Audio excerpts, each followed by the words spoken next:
Alright, it's 10:20, means it's 4:20 somewhere. If you got one, spark up.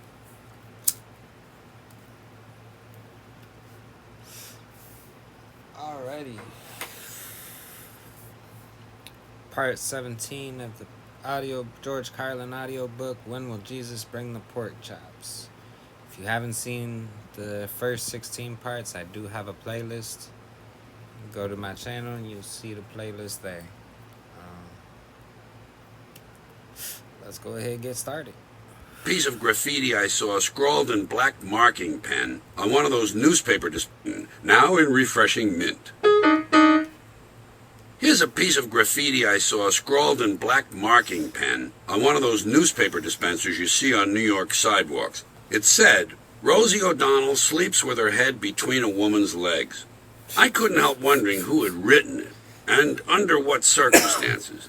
I wondered, had someone simply awakened that morning and decided the time had come to share this little tidbit he'd been thinking about for a long time? And had he gone out that day determined to find a good place to write it, and this seemed like the best spot? Was it that simple? Or was the person just out walking around and had this sudden burst of inspiration, something he didn't want to forget, but he didn't have a piece of paper handy? And why didn't he take the newspaper dispenser home with him to refer to it later? And I also wondered, if that was it, what kind of person was walking around with one of those thick felt-tip marking pens in his pocket in the first place? This wasn't no Sharpie, folks. This was one of those serious, thick, chisel-tip pens that get you high if you leave it open too long. It's thoughts of this sort that seriously limit the size of my circle of friends. Good evening, ladies and gentlemen. This is your announcer, Dandaleo Prell. Join us now as we play America's favorite game, Answer This, You Prick! The show where folks just like you, although perhaps less attractive, have a chance to win fabulous prizes. And now, here's America's favorite prick, Anthony Boff.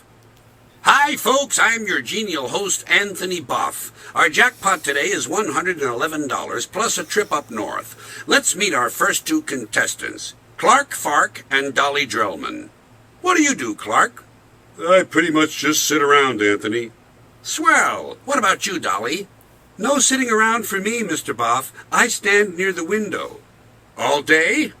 Except for meals, unless I'm fasting. Well, you sound like interesting people. Let's get right to our game. Just before airtime, a short backstage shoving match determined that Clark would get the first question. So here it is. Are you ready, Clark? Ready as a bastard, Mr. Boff. Okay. Remember, the category is people. Now then, Clark Fark, as America watches, please answer this, you prick. Damon and Sylvia Prongster live in Thighmaster, Maine, on the corner of Watkins and Skirmerhorn. Last Tuesday at 6 in the evening, a brown Chevrolet drove past their house. What was the name of the last mechanic to change the oil on that car, and what was the name of his grandfather's first-grade teacher? You have 3 seconds. I have no idea. Jason Warburton and Mrs. Amelia Day Higgins. Oh, I'm awfully sorry, Clark. Your answer is incorrect. The correct answer is Dudley Manouche and Clara Wheatley. Well, I just took a wild guess. I knew that answer. Not fucking likely, Dolly. I agree, Mr. Boff. I think she's full of shit. Clark, I'm awfully sorry you did such a poor job. I see your family in our audience, and they look ashamed. But you do win a roll of quarters and the home version of teacher-approved Answer This, You Prick! Play it with your kids, and we'll add $1 to our jackpot, bringing the total to $112. It's too late for us to get to Dolly Drellman, but that's just too bad for her. Don't forget to join us again in June or May to play Answer This, You Prick, when one of our main questions will be, who was the first person to strangle someone he had known for more than 6 years? Good night, everybody! Guests on Answer This, You Prick receive a framed picture of Henry Kissinger and stay at the luxurious Hotel for the Malformed in downtown Watsonville. Watsonville, the last place you want to be. Bless me, Father, for I have sinned. Yesterday I killed my 3rd priest in a month. The first time it scared me. The second time I had no feelings at all. The third time I actually began to like it. I'm not really a priest, son. I'm just cleaning the confessional. This is called Thanksgiving in the kitchen. You look great in that dress, Marion. Really sexy. I was thinking if God forbid something ever happened to Joe and Estelle, I'd sure like to spend some time with you. I feel the same way about you, Bart. Really? Look, maybe we wouldn't have to wait for something to happen to Joe and Estelle. What do you think? This one is called Walk, Don't Walk. I heard Phil Hanley died. What happened? It's the strangest thing. He was walking down Fifth Avenue on his way to Times Square. He took a right at 42nd Street and headed over to Broadway. He was just strolling along, minding his own business, when suddenly a big chunk of concrete fell on him and crushed him to death. Jesus, what a way to go. I know. I would have taken a right at 50th Street, gone over to Broadway, and then headed down to Times Square. Uncle Lochinvar, although a moral vegetarian who only ate meat if the animal had died in its sleep, once punched out his twin daughters because they wouldn't lend him 15 cents. He could speak 7 languages, but unfortunately he was disliked in all those countries. His hobby was visiting cemeteries in poor areas and guessing which people had had the worst lives. He fell in love with a fish dentist named Chiquita, and a week later she died from using infected toilet paper while watching a TV show called Progress in Medicine.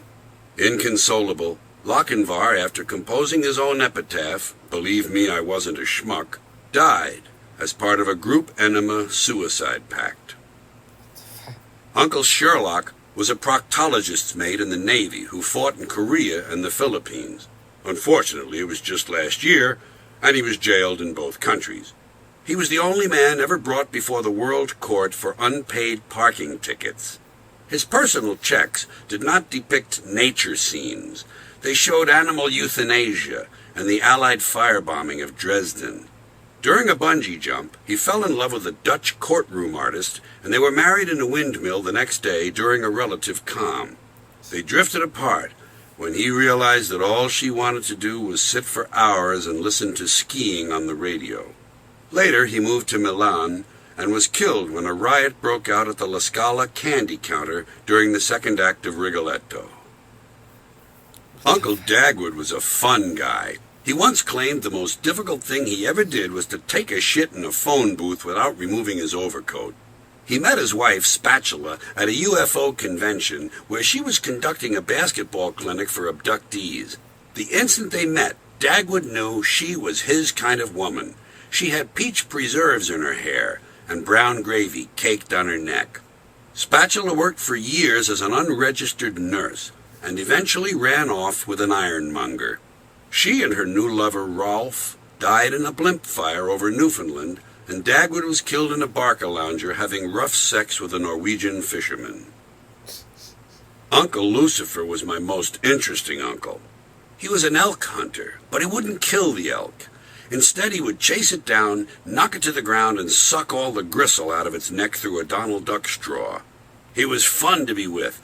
He could eat a whole bowl of alphabet soup and then vomit up the vowels and consonants separately. His hobby was attending reunions of groups he never belonged to and pretending to be people who were long dead. Till the end of his days, Lucifer remained bitter that when he was a boy, there had been no seedless red grapes. He died in an Indiana furniture outlet when he was torn to pieces by a pack of Cape hunting dogs. Child care tip. Never use a hammer to smooth out the lumps on a newborn baby's head. Instead, wrap a soft, clean cloth around a 10-inch length of wood and pound each lump repeatedly until the larger ones are gone and the area is smooth. Follow up by rubbing vigorously with a wire brush. Remember, never use a hammer on a child of any age, especially an infant. A news report. The death of Humpty Dumpty. Oh boy. From the nursery newsroom, this is Keith Blanchgetter. A mystery on the West Side today with the apparent death of the beloved Humpty Dumpty. We begin our Action Central News Team coverage tonight with Joni Wong at the scene of the tragedy. Thank you, Dan. Well, it's true. Humpty Dumpty is dead. The cause of death was apparently a great fall from this wall behind me. Joni, what's the scene like out there right now? Well, as you can see, police have taped off the area and are treating it as a crime scene, and no one seems to know why. According to one eyewitness, all the king's horses and all the king's men tried to put Humpty Dumpty back together again, but were unable to do so. We have with us now one of those king's men. What is your name, sir? Dooley. Kevin Dooley. And you're one of the king's men? That's right. I've been one of the king's men for 17 years. And you were the first on the scene? That is correct. My partner and I responded to a 1043. That's an egg on a wall. Egg on a wall? Right. It's a routine call. We get them all the time. Usually by the time we arrive, the egg is gone. Or else we arrive and the egg is intoxicated and we have to remove him. And what was different this time? Well, this time we got a dead egg on our hands. He either fell or jumped. There's a chance he was pushed. We can't rule it out. Is that why you're treating it as a crime scene? That is correct. Crime scene people are checking the area now for trace evidence, hair and fibers, stuff like that. We've been told that all the king's horses and all the king's men tried to put Humpty Dumpty back together again. That's not completely true. Some of the king's horses and a few of the king's men, but not all. The king has a lot of horses and men. They're needed for parades. So they weren't able to put him back together again? No, he never had a chance. His yoke was broken. Once the yoke is gone on these eggs, it's all over. Do the police have any theories? We're developing leads at this time, questioning some other eggs who were seen with him earlier today. Apparently there was some drinking going on at a picnic. All in all, we're told there were about a dozen eggs out there, and I guess it got pretty rowdy. They were singing dirty songs and harassing females. Can the public help? We're asking people who may have information to call our tip hotline, 800-429 eggs. All calls will be held in strict confidence. Thank you for talking with us, Officer Dooley. Well, that's it from the scene, Keith. Humpty Dumpty dead at the bottom of a wall. Now let's send it over to Marcia Lopez at the Dumpty family residence. Marcia? Thank you, Joni. I'm standing here with Humpty's best friend, Vinny Amaletta. Vinny, what kind of an egg was he? Easygoing, nice guy. One time when some kids were teasing him about being fat, he bought them all an ice cream. But what do you think happened? I don't know. I saw him just yesterday. He was fine. I told him to stay off that wall. It's not safe. Some of those bricks are loose. But he was headstrong. He never listened. Thank you, Vinny. We're going to talk now with Humpty's widow, Arlene Dumpty. Mrs. Dumpty, thanks for taking a moment with us. This must be a very difficult time for you. Yes, I'm still in shock. My thoughts are all scrambled. How did you feel when you found out he was dead? It was no fun, I can tell you that. He was a good egg. What do you suppose he was doing on the wall? He went up there all the time. He would just sit there and think. He was very deep for an egg. What are your plans for services? Will there be services? Well, he was very conservative, so we'll probably stick with a traditional egg funeral. And what is that? You know, skillet, a little butter, salt and pepper, maybe some peppers and onions. Will you have an open casket? I'm not sure. A lot of 'em is already soaked into the ground. But we'll crazy glue the shell together as best we can and go from there. How can people express their condolences? We're asking people just to send bacon. Or ham if they like. And maybe some home fries, but not too greasy. Or they can just make a contribution to the Humpty Dumpty Foundation for Research on Safer Egg Salad. Thank you so much, Mrs. Dumpty. No sweat. My pleasure, honey. I'm sure he's smiling down on us from wherever it is eggs go. Although he was an agnostic. He would have liked that. Well, that's it. Humpty Dumpty is dead, and no one knows why. a story we'll undoubtedly hear more about. From the scene, this is Marcia Lopez. Now back to our studio.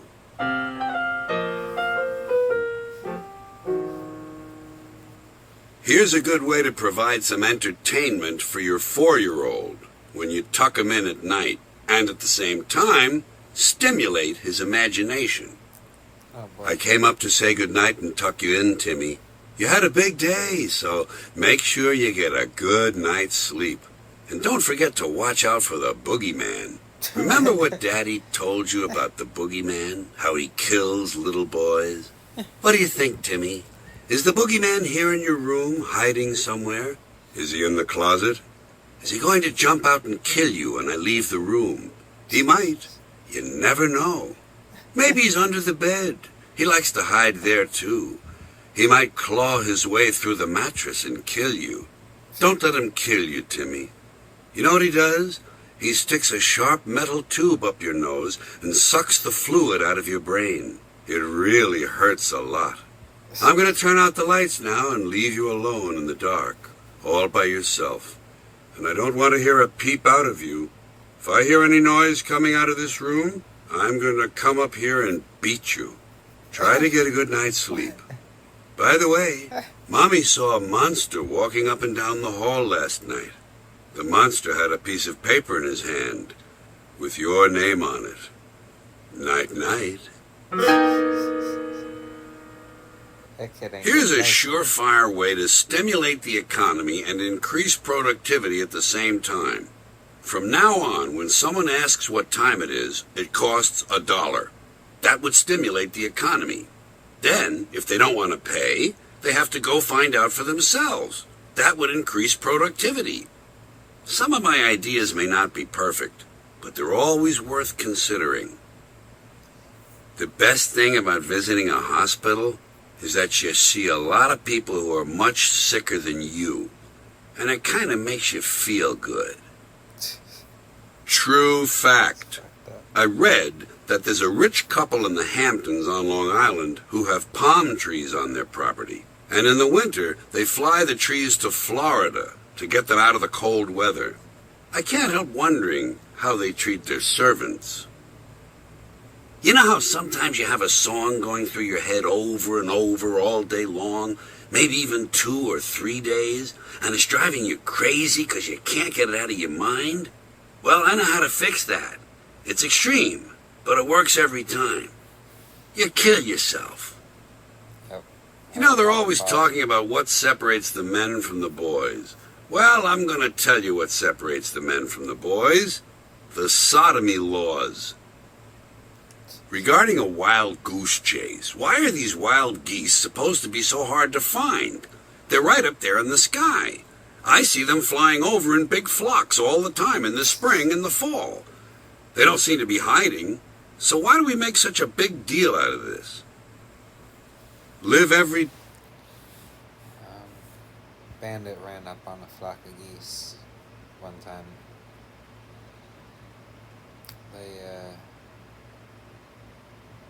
Yeah.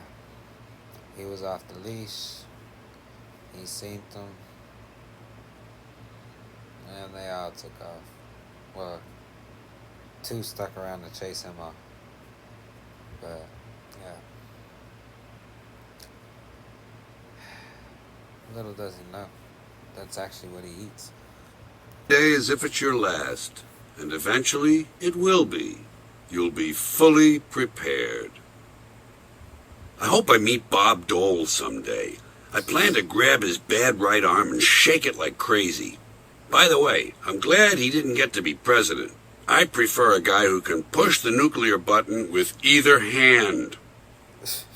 The feminists have this thing, take our daughters to work day. Why don't the men have, take our sons to the cat house night? At the beginning of the Iraq War, I saw a red, white, and blue bumper sticker that said, United We Stand. What is that supposed to mean? During the Revolutionary War, it referred to the American colonies. What does it mean now? That we should all think alike, and there should be no dissenting opinions? As far as I'm concerned, united we're fucked. O.J. Simpson has already received the ultimate punishment. For the rest of his life, he has to associate with golfers. I don't believe in road rage. I prefer the gentle rebuke. If I don't like the way someone is driving, I pull up alongside the other car and say, I hope your children turn out poorly. Only one time have I lost my cool. That was the time I said to a woman, I hope you get a blister on your cunt. But I said it with a smile. True fact. A headline said, Peacekeeper killed in safe haven. Good. That'll show 'em. I think a lot of gay men stay in the closet because they're interested in fashion. I wonder if a person who comes out of a coma feels refreshed and well-rested. One day it dawned Never thought of that. on me that Hitler had a mom and dad. The phrase, Hitler's mom and dad, has an odd ring to it, doesn't it? It's kind of like when CNN used to talk about the city of Tikrit in Iraq being Saddam Hussein's hometown. The two ideas don't seem to go together. You know what's great about being in your 60s? Your children are in their 40s, so you don't have to worry about child molesters anymore. Unless, of course, one of your 40-year-old children is a child molester. I drove past a school with a sign that said, We're drug-free and gun-free. Later that day, I drove past another school that didn't have a sign like that. What am I supposed to infer from this about the second school? Reasons for giving up hope. Nothing works, nothing counts, nothing fits, no one cares, no one listens, standards have fallen, everyone's fatter, lines are longer, traffic's worse, kids are dumber, and the air is dirty. I'll be back with more reasons for giving up hope. In the meantime, try to come up with a few of your own. I think that's where we'll stop. That was a good one to end it on. But yeah, it was part 17. When Will Jesus Bring the Pork Chops? George Carlin audiobook. I noticed the other day that YouTube, The Truman Show, is free on YouTube for me at the moment. I've never seen it, which is weird because I'm actually, tend to like Jim Carrey movies, but I know I've been wanting to, and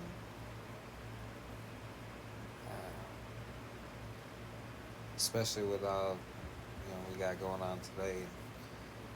Apparently he has this eureka moment when he realizes he's being watched all over the place, kind of in like a 1984-ish type of deal. But other than that, let me know in the comments what you think. Should I react to it? Maybe break it down in a few segments? Or should I just watch it on my own? Other than that, thanks for watching. Y'all have a nice night. Stay blazing.